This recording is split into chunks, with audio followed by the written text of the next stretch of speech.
Hello everyone, good morning. तो दोस्तों, एक बहुत ही शानदार जॉब है। हालांकि सैलरी बहुत ही अच्छी है, इसलिए मैं इस जॉब की चर्चा आप लोगों के लिए कर रहा हूं।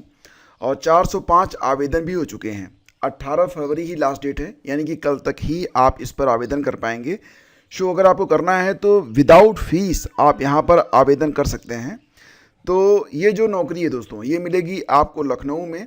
और अगर आप केवल केवल ग्रेजुएट हैं और ओ लेवल या इसके इक्विवेलेंट आपके पास कोई भी एक सर्टिफिकेट है, तो आपको यहाँ पर आवेदन करना चाहिए। 36,047 रुपये से आपकी जो सैलरी होगी ये स्टार्ट होने वाली है। ठीक है। इसके अलावा और भी कई सारी जॉब हैं, जैसे कि आप मल्टीटास्किंग स्टाफ एमटीएस के अंतर्गत एसएससी हाई स्कूल, अगर आप हाई स्कूल पास हैं तो भी आप आवेदन कर सकते हैं। लखनऊ में जॉब मिलेगी। वेतन रहेगा आपका 22,901 रुपये। हालांकि अब तक बहुत तगड़ा आवेदन हुआ है। 18,957 लोग आवेदन कर चुके हैं, लेकिन फ्री है तो आपको आवेदन करना चाहिए। लास्ट डेट इसकी भी 18 फरवरी ही है। ठीक है। अब खैर ये जॉब मैं नहीं कहूँगा, 16,000 की जॉब है, एटा में मिलेगी, इसको जाने दीजिए। हाँ, अगर आप एमबीए हैं तो एटा में ये जॉब अच्छी है और ब्लॉक क्वालिटी कोऑर्डिनेटर की जॉब है। खैर जो लोग एटा के होंगे उनके काम आएगी ये जॉब। और इसी के साथ एक और भी जॉब है जिसमें सैलरी तगड़ी है। 37,000 रुपये सैलरी मिलेगी आपको। अभी तक केवल 52 आवेदन हुए हैं, लेकिन इसमें महिला कल्याण विभाग हरदोई में जॉब मिलेगी आपको। जो लोग एमए हैं, एलएलएम हैं, एमएसडब्ल्यू हैं, वो लोग आवेदन कर सकते हैं। और अंतिम तिथि इसकी 22 फरवरी है। अब ये जो सारे जॉब्स आपको मैं दिखा रहा हूँ, ये कहाँ पर मिलेगा आपको? तो डायरेक्टली आपको सेवा योजना पोर्टल है, इसका लिंक मैं आपको डिस्क्रिप्शन में डाल दूंगा, तो वहाँ पर जाकर आप इसे देख सकते हैं। ठीक है।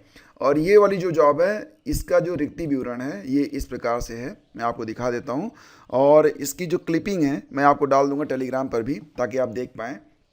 तो हालांकि 2 फरवरी से इसके आवेदन हो रहे हैं, 18 फरवरी लास्ट डेट है। ग्रेजुएट और कंप्यूटर कॉम्पिटेंसी आपके पास होनी चाहिए, मतलब ओ लेवल या इक्विवेलेंट। और ऐसा तो आप जानते ही हैं कि ये कॉन्ट्रैक्ट बेस्ड भर्ती होती है, लेकिन सैलरी आपकी 30 से 40,000 के बीच में रहने वाली है। मतलब जो वेतन पर माह होगा ये 36,000 रुपये से स्टार्ट होगा।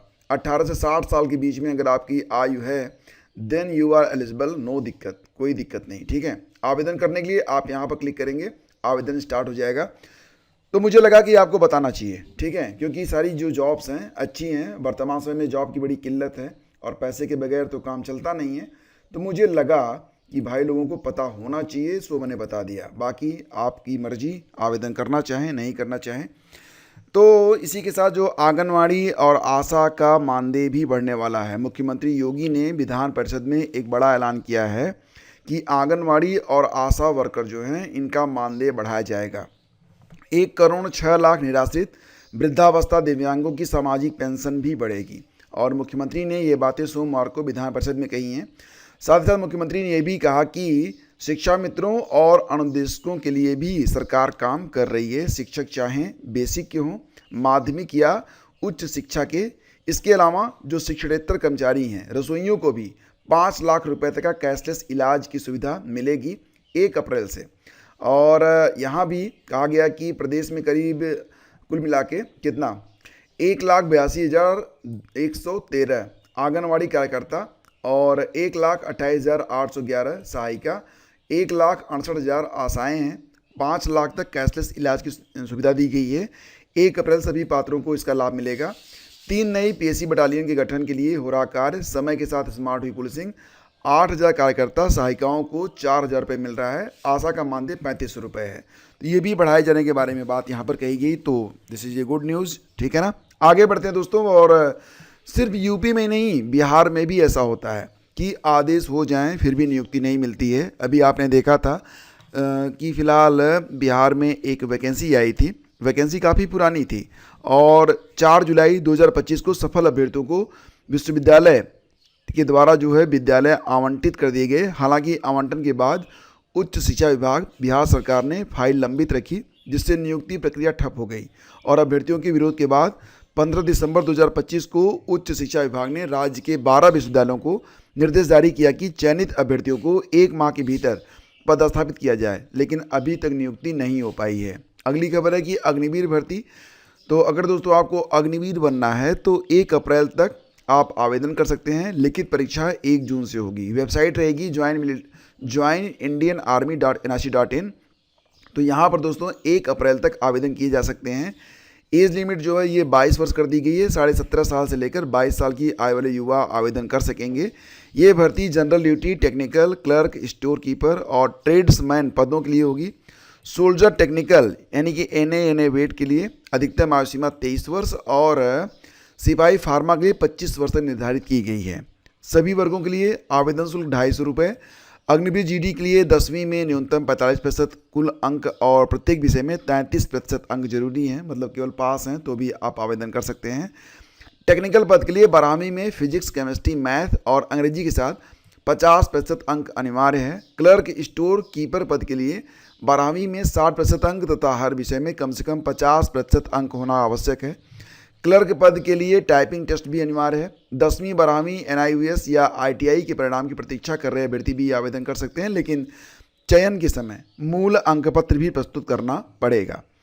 और दोस्तों यहाँ पर गेस्ट टीचर के बारे में बात कही जा रही है कि जब छुट्टियाँ होंगी तो उस समय का वेतन गेस्ट टीचरों को नहीं दिया जाएगा। तो ये जो मामला है देहरादून से है। हालांकि गेस्ट टीचर कह रहे थे कि उनको जो मिलता है मानदेय 25,000 उसको 40,000 किया जाए। और ये भी कहा गया कि जो शीतकालीन ग्रीष्मकालीन अवकाश होते हैं उसकी भी सैलरी उनको मिलनी चाहिए। तो कहा गया कि ऐसा नहीं होगा। 2018 के शासनादेश का पालन करने के निर्देश जारी किए गए हैं। और एक्सरे टेक्नीशियन दोस्तों ये भर्ती आई थी कब? 2016 में आई थी। अब इसकी जांच की जा रही है और एक 3 सदस्यीय समिति बनाई गई है जो इस भर्ती की जांच करेगी। समिति नियुक्तियों के लिए निकाले गए विज्ञापन से लेकर ज्वाइनिंग तक की पूरी प्रक्रिया जांचेगी कि कितने का परिणाम निकला, कितनों की नियुक्ति हुई। समिति दोषियों को चिन्हित कर 2 माह में रिपोर्ट शासन को देगी। और प्रदेश में एक्सरे टेक्नीशियनों की भर्ती में भारी गड़बड़ी हुई थी। चयनित अभ्यर्थियों से अधिक लोगों की विभिन्न जिलों में ज्वाइनिंग करा दी गई थी। इसमें तमाम अब भी नौकरी कर रहे हैं, जबकि मामला खुलने और फंसने के डर से कई भाग खड़े हुए। बवाल बढ़ने पर शासन ने हालिया दिनों में प्रकरण की जाँच के आदेश दिए हैं। जांच समिति में निदेशक प्रशासन के साथ निदेशक पैरामेडिकल और निदेशक राष्ट्रीय कार्यक्रम को भी शामिल किया जाएगा। और खैर ये बहुत दूर की वैकेंसी है, लेकिन मुझे लगा बता देना चाहिए। झारखंड में भुरकुंडा, केंद्रीय विद्यालय भुरकुंडा में वैकेंसी आई हुई है और यहाँ पर 24 फरवरी को इंटरव्यू होगा। पद रहेगा TGT math, TGT science, TGT Hindi, TGT Sanskrit, primary teacher और कंप्यूटर इंस्ट्रक्टर के। और साक्षात्कार स्थल भुरकुंडा रहेगा जो कि झारखंड में पड़ता है। बाकी जानकारी आपको टेलीग्राम पर मिल जाएगी if you are interested and want to apply. तो दोस्तों ये थी पूरी अपडेट। थैंक यू हमसे जुड़ने के लिए। हम मिलते हैं आपसे अगले वीडियो में। और सेशन आपको अच्छा लगा तो लाइक और शेयर जरूर कीजिएगा। धन्यवाद आप सभी का।